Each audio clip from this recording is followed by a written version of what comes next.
So our next speaker, most of you in the room are familiar with, is Larry Hummel.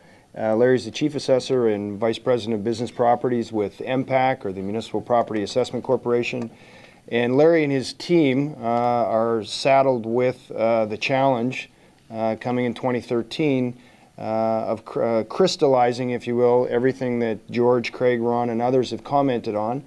And I guess the one opening shot across the bow that I would take is he's a pretty lucky guy when you think of where we were January 1st, 08 and where we sit January 1st, 2012 in terms of potentially cruising from peak to peak, and I'll let Larry add some more flavor to that. So welcome to Larry. Thank you for that. Thank you for that introduction. Can you hear me fine? I'm the record keeper. In the next six or 8 months, I'm going to have to tell the story why. Why did these prices increase? So thank you very much to Ray and George for bringing forward and telling me why these prices are changing. So thank you. Thank you. It's very helpful. So a little bit about what's happening in the next little while. I'll tell you about the 2012 assessment update, what our plans are and milestones, look at some of the trends as we're recording them for non-residential and residential properties. Some assessment matters that I think might be of interest to the group as a whole, such as the assessment appeal management in itself, and I'm sure you're dealing with it as we are, as best we can, but can we deal with it better? The tenant information program that for this year and going forward, and some of the changes that the government has brought about in the way of assessment of renewable energy systems, as well as MPAC's road ahead and getting some input from you over the next 4 years and what it should look like going into 15 and 16. So this is the plan, a high-level Gantt chart that tells you what we're going to be engaged in. And the top line is that we're always engaged in picking up new construction.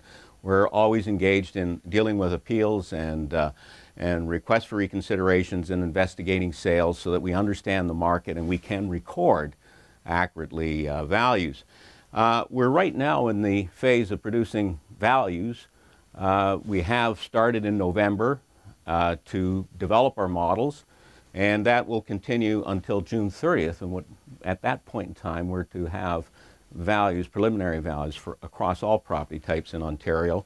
The individual valuation review period, which is our staff will be looking at the values that are produced from a mass modeling perspective and looking at the individual results and identifying the anomalies, the difficult properties to value. Our in-home date for notices will start in September and run through till November, and then the appeal process, R for Rs, will continue through end of 2012 till the end of 2013. So there you have it. Those are the key dates with the extract of the roll on December 11th, and you can see I've said June 30th, but we have to have them all on the database. We're going to turn the file over to Finance to have them look at it on the 30th of June. That's our commitment. So a little bit about the changes, what's new over the last assessment update, and we have made a number of changes internally. We've taken what we thought to be direction from others. We had an International Association of Assessing Officers do a review of our commercial property types. And what they said to us was that you really are not using mass appraisal techniques. You're not using regression analysis sufficiently. You need to apply it much more broadly across all commercial, industrial, multi-res property types, and understand and objectively determine the factors that are influencing price. And to that degree, we are. We will be expanding it. We will be developing multi-residential models to predict rents using regression analysis, and I'll talk a little bit about that, in that we will be looking at the factors that influence the rent. We'll look at, as well as we typically use a gross income multiplier because there is lots and lots of evidence of sales of multiple residential properties, and we'll be using the key characteristics or factors that influence that particular multiple. For large income retail properties, whether it be allieds or anchors, we'll be doing regression analysis of not on the individual parcel or property basis, but we'll be looking broadly across Ontario and being able to relate location and characteristics of the retail property to the rent that's being paid. And land analysis, we will be doing a lot of land analysis this time around using regression analysis, and we will be looking much closer at highest and best use, and obviously we're seeing that now with the demand that's been placed on land. We'll be expanding farmland models to include improved farm sales, so that in the past we've typically used only farmer-to-farmer sales in which there was where the lands were not improved, but now we're going to be developing a much more broader model for farmland across Ontario. One task that I've been thought was necessary for a lot of years, and we didn't have the capacity to do it, but we've now established a layer to identify all the neighborhoods across Ontario, not in the past, we tend to look at property types and look at location in that manner rather than looking at property types, all properties within a location. And so we had this gaps in that data or information about property. We didn't understand what was next to the property because it was a different use. And that was a shortcoming in our valuation. And in fact, what we've now found as a result of pilot studies is that we found that we can model different types of property within the same regression model. And the variable is the use. And it stands to reason, because property is most affected by the property right next door and its circumstance. So that we will now establish a seamless market analysis across all property types and more consistent land values, and I think a better product overall. We started that research in 2006, and we generated some papers for the IAAO and others to demonstrate to ourselves that actually that theoretical model worked best, and indeed it does. And so we're going to now apply it right across Ontario. Now, as a result of some of the green energy initiatives, and particularly as a result of recent changes in legislation, and I'll be talking a little bit more about that later on, is that we're going to have to capture these data elements and incorporate them into our modeling. Now, as well as new structures such as solar panels and wind turbines.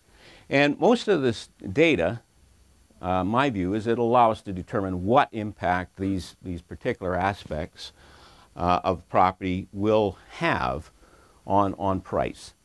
And at this point, we don't know. We haven't been able to objectively determine that. But given enough data, and as people march forward with bringing more and more of these types of changes to property, that we will begin to be able to track and determine its impact on price. System changes. We had a number of legacy systems that we've used, and I think that it's partly as a result of those legacy systems that we've had a hard time meeting your requirements for information in a timely way, either to release it to you so you could look at how we valued your property, or for that matter for the assessor themselves. It's a great deal of time was being spent on administering data rather than actually doing valuation work. So we've broken up our project into 100-day sprints in which we're building out this particular software that we've acquired, and we will, as a result, have a unified database for all commercial business properties, multi-res properties, right across the province, housed in one database, one system in which we can then analyze that data in a very, I think, powerful way that should assist you. We should be able to provide you with much better access to information, which should help you in your work. And so basically it's eliminating, for instance, I'll give you an example. We have 140,000 lotus spreadsheets that we administer. Now I see somebody laughing because somebody actually remembers lotus spreadsheets, but we're still on them. And, but that's the reality. But we've now moved all of that data that was housed in 140,000 lotus spreadsheets and moved it into a database. And that's will enable us to better understand our information, better able to predict values. At least we won't have that excuse anymore. So, what's happened in terms of price trends as we've seen it? And as I said, I'm a record keeper. This is transactions that have already occurred, and we receive, as you can appreciate, we receive every sale transaction that occurs in Ontario, passes through our database, and we measure it against our assessed values on every parcel. So what do we see? So I always look at sales volume, and I'm glad to see other people that analyze this market is really look at sales volume first because it tells you the story. And I broke it up into 3 categories: commercial, industrial, and multi-residential. And you can see the middle year, which is the orange, is 2008. And what you see is that there's a clear pattern that the number of transactions have recovered close to pre-recession levels. So we know that the market has recovered. And this is non-residential median prices. Now, a lot of this is what does it represent? Well, it's median prices of all commercial, industrial, and multi-res properties. So on average, they're very low. On a median price basis, they're very low. They're industrial condominiums, commercial condominiums, small strip stores. It's what is the median price for these properties. And again, you can see the pattern where prices are moving up on the small stuff. It doesn't represent what's happening big on the big property, and it doesn't tell us a lot about what's happening in different sectors across Ontario, and it does vary significantly across Ontario depending on where you are. This is probably dominating, the information is dominant from out of Toronto and Ottawa, and so that reflects, that's the vast majority of transactions. It doesn't tell you what's happening in Eastern Ontario, Pembroke, or it doesn't tell you what's happening in Windsor necessarily. But I'll give you some anecdotes about that. So this is the price trends. We can all spot the line going across this is a sale to an assessment ratio. So it's every single sale that's occurred measured against its assessment, and the blue line is commercial, the green is industrial, and the orange is the multi-residential. Remarkably similar, and of course I guess the spikiness is the fact that there's going to be some issues around the data and there's so forth, and where is it occurring. But you can clearly see what happened at the latter part of 2008 and early 2009. Clearly the market had a severe recession. But quickly improved and has been moving forward. And that really tells us that we're up. Again, this is really looking at the Toronto and the Ottawa markets, and we're up on small commercial property and multi-res property anywhere from 10 to 25% generally over 2008, January 1st, 2008 value levels. Before I go on to talk about residential market trends, there was a talk about, I think just left off the last group, the group was talking about land.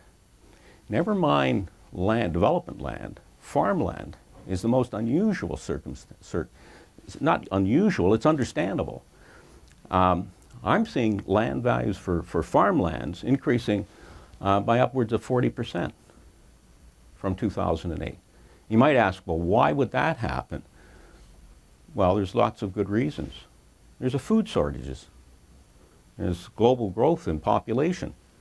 And there's use of farmlands to grow crop for ethanol and other uses other than for food.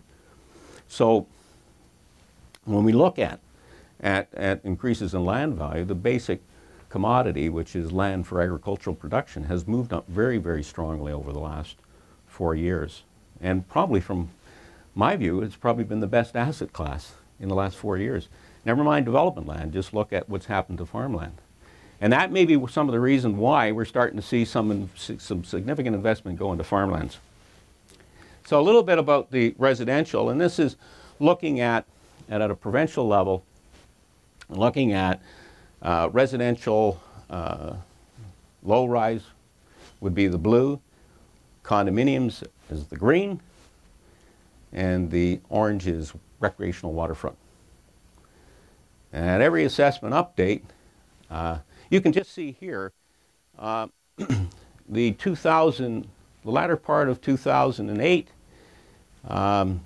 beginning of 2009, that's when my assessment notices went out, the last assessment update. And one can appreciate why we had a lot of reaction. Prices were dropping below our assessed values right at the time we were releasing our notices. And people were looking at them and saying, well, I can't get that for my property. So we had a lot of explaining to do, but quickly the market recovered and people understood that, that our values were not that out of line. But you can clearly see from there that, recreational waterfront, unlike prior periods, hasn't kept up with the other markets that providing basic accommodation, and I guess it's the recreational waterfront is somewhat disposable income, and as a result, in this low growth and relatively high unemployment era, that discretionary spend is having its effect on price. This is looking at Toronto, and you can see that clearly that condominiums in terms of sale to assessment ratio have clearly outstripped, in terms of price appreciation, single family homes. And as George had indicated, it's really at price point is what's the demand is there for it. Not that single family residential has done badly, it's done very well in the last 4 years and is up over 20% in Toronto, but condominiums have clearly done very well as well. If we look at the GTA, a little, pretty well similar, except that still low-rise is still moved up fairly well, and it's up 20% or thereabouts, but still very strong on the condominium. I think this one here, when you look at Ottawa, it never had a recession. And we can see it might have a little bit of a dip there, some reaction to the real world forces, but has continued to move upwards, and it's up at 25%. But that'll be interesting to see what happens in the next few years as we see some changes that are going to happen that are going to affect employment levels potentially in that community. But it has moved up very strongly. Now this is looking at the rest of Ontario. And I've pulled out Western Ontario and moving from east to west, from Kitchener to Windsor. And there's a clear picture there that's drawn.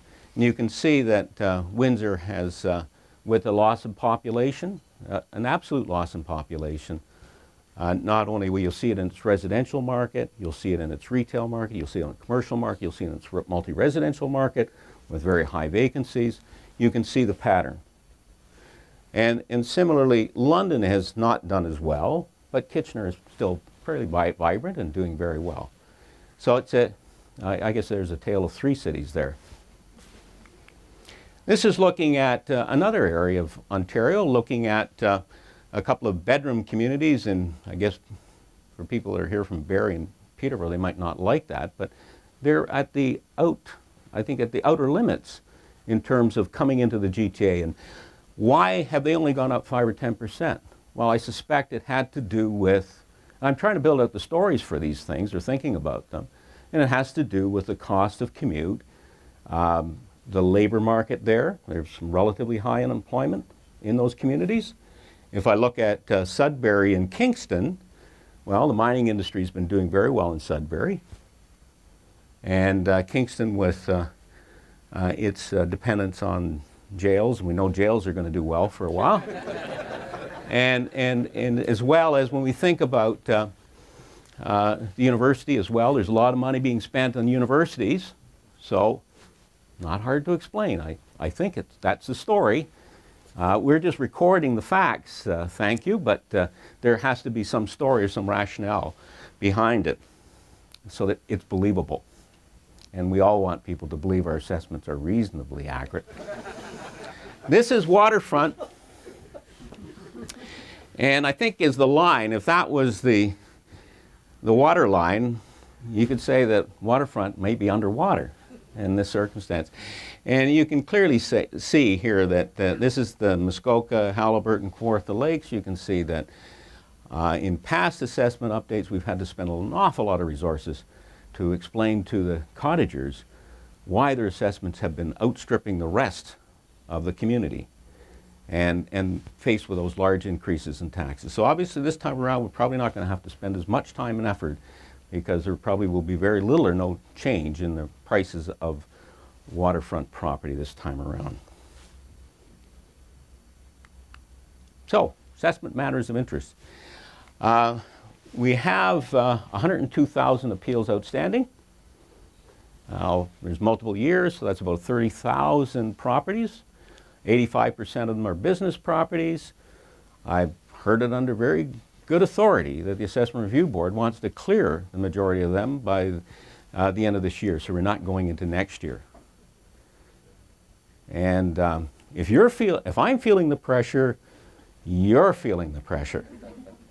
And really, we need to work together, and that's really the message.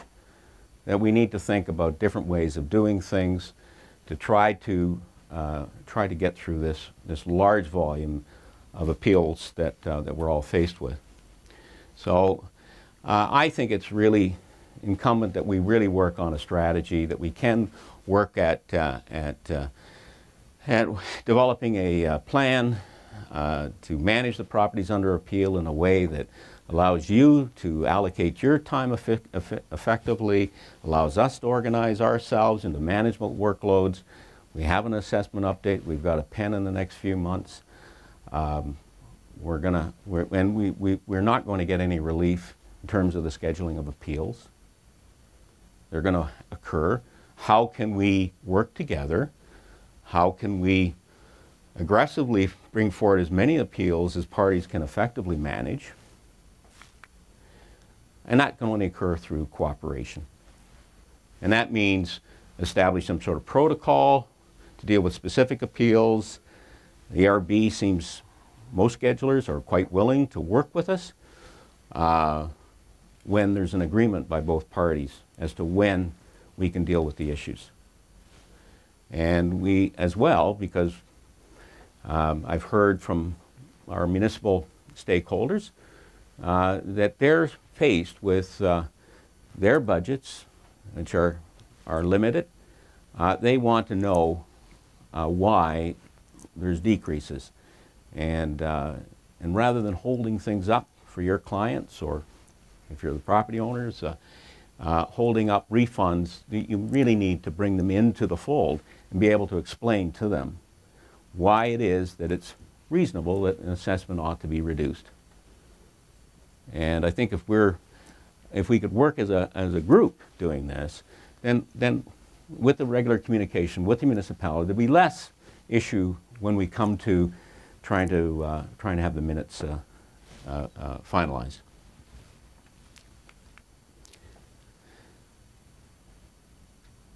So, I think that really sums it up there. We need to narrow the issues. We need to have fewer pre-hearing hearing events, fewer adjournments. We need to organize our time, and we need to work jointly. And we're eager. Believe me, we're eager to do that because we simply, with the burden of the assessment work that we have to do, we cannot do it without your assistance, and I'm sure you can't do it without our assistance, so we need to work together. So, the tenant information program, I think you probably faced some queries from your clients about why is MPAC requesting income information from these properties we typically hadn't asked for in the past.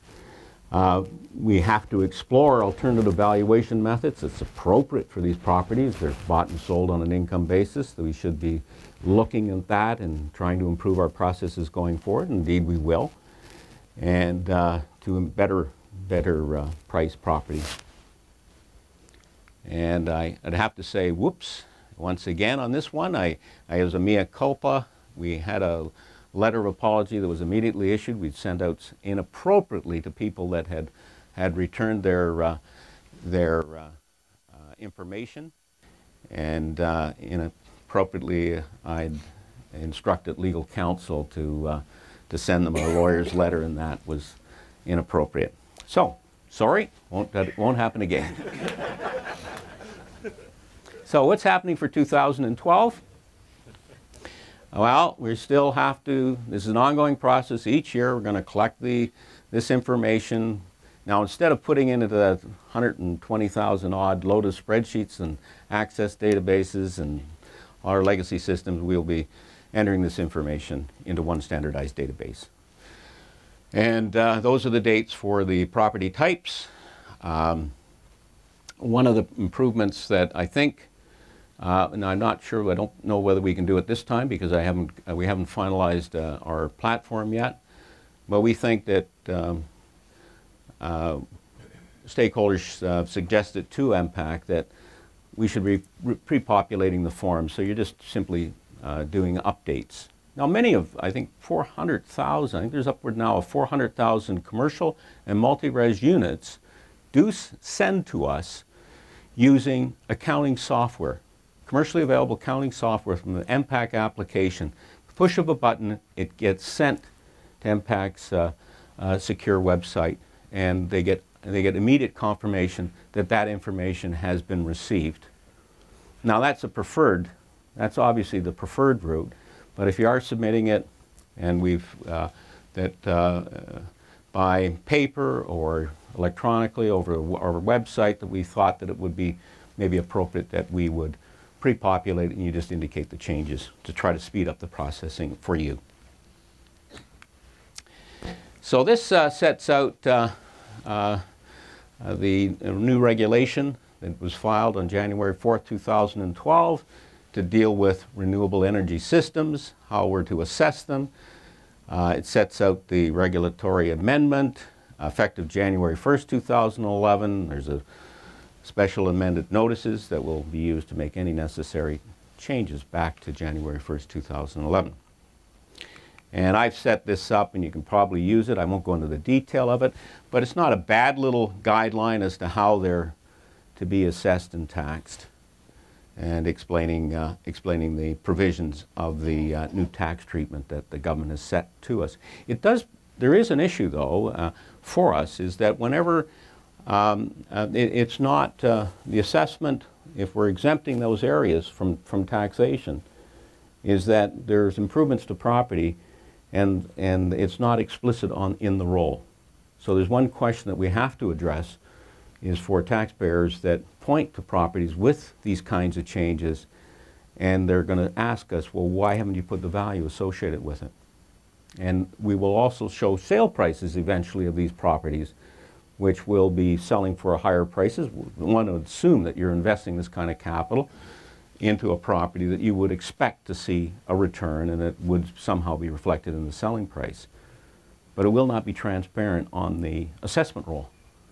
And so one of the questions that has been brought to me is, well, how do we then make how do we make the public aware that this is what's happened on this property? Because you appreciate assessment is all about distributing fairly the assessment, and if the assessment is measured on the value of the property, then people are looking at the selling prices as that measure.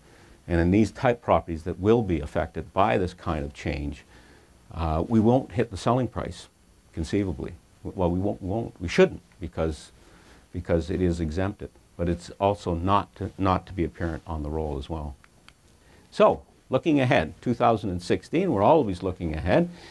And one of the things that we did was we've been active in developing our strategy going forward, and we've set up a Partners in Excellence, and we've done it internally, And as we've done in past years, we've always looked internally. We've not looked externally.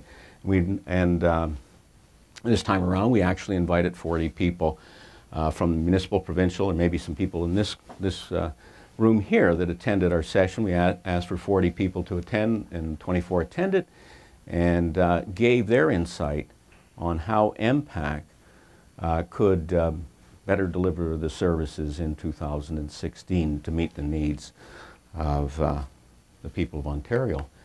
And so they set out some really, I think, good suggestions for action that we have to take into consideration.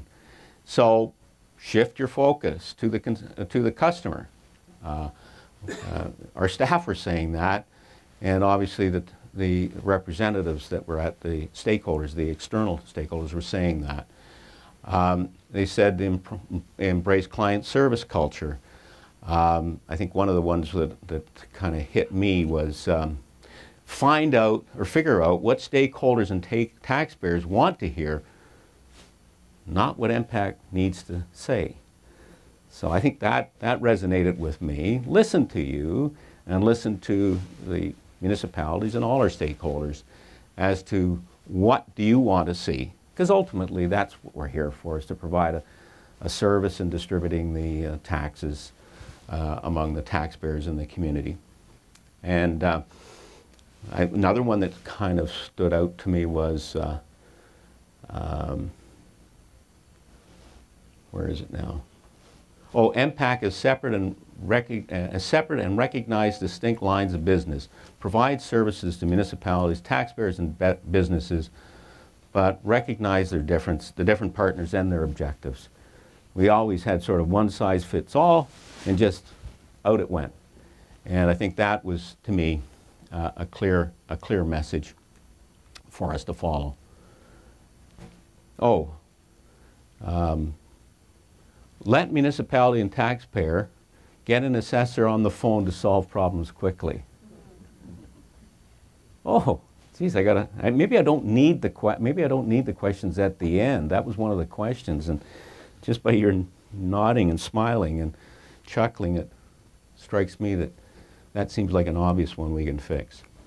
So what did they identify as constraints? Well, there's a number of constraints and obstacles that we have. We do not administer tax policy, nor do we have influence over tax policy. There's some assumptions, if it is out there, that we have any influence on tax policy, forget it, we don't. And costs, who pays?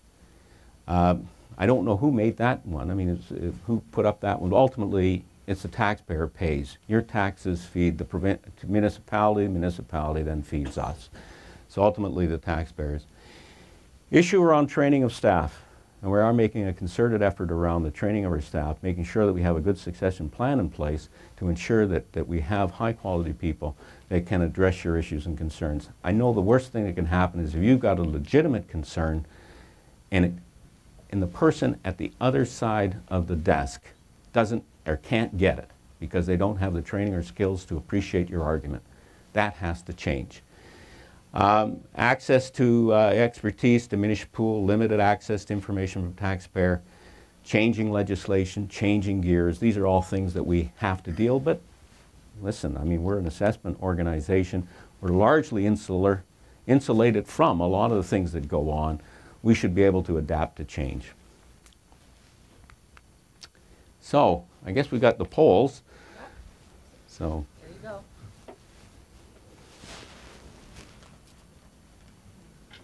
Well, I don't know if maybe we can you flip to another one? Because I think that's obvious, isn't it?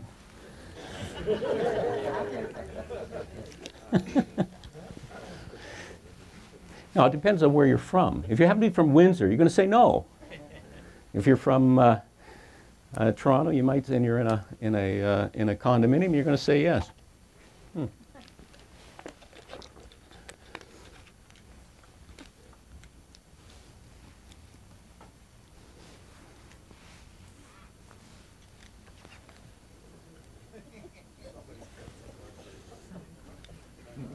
There isn't one no? That's surprising. I guess you're all from the Toronto or Ottawa. And in the big markets. Next one.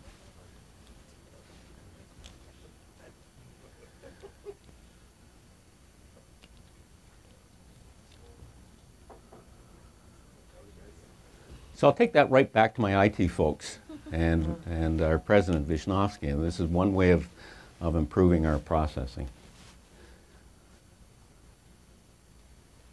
Oh, well, I'll have to understand why. Oh.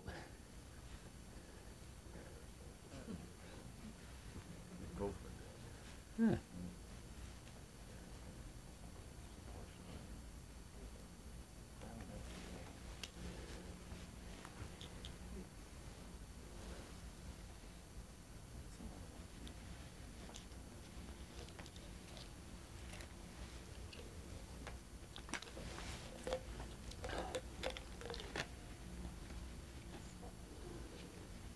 I guess the yes people are the ones that actually have to populate the forms.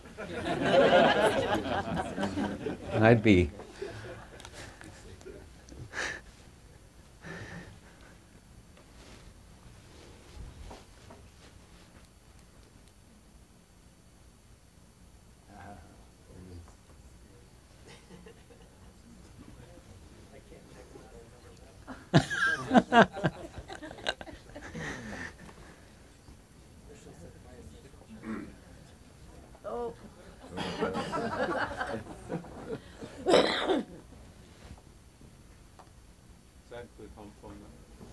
Pardon me? Does that include home phone number? Oh, I should have had that as the question number 3. Oh, that must be the assessor in the back. Terry, put away your... You're not supposed to influence the outcome. Okay.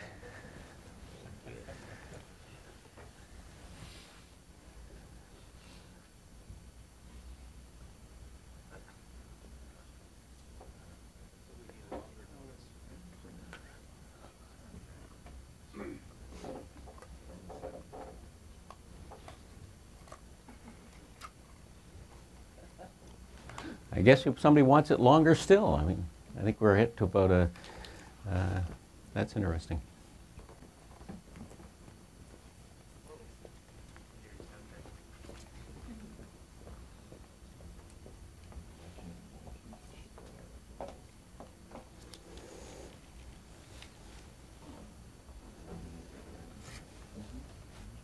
Good.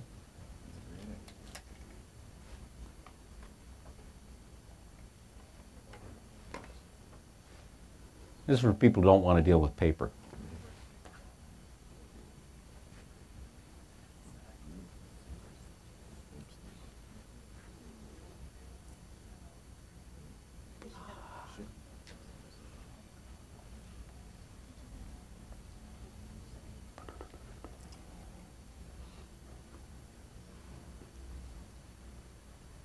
Yeah, I think that's good.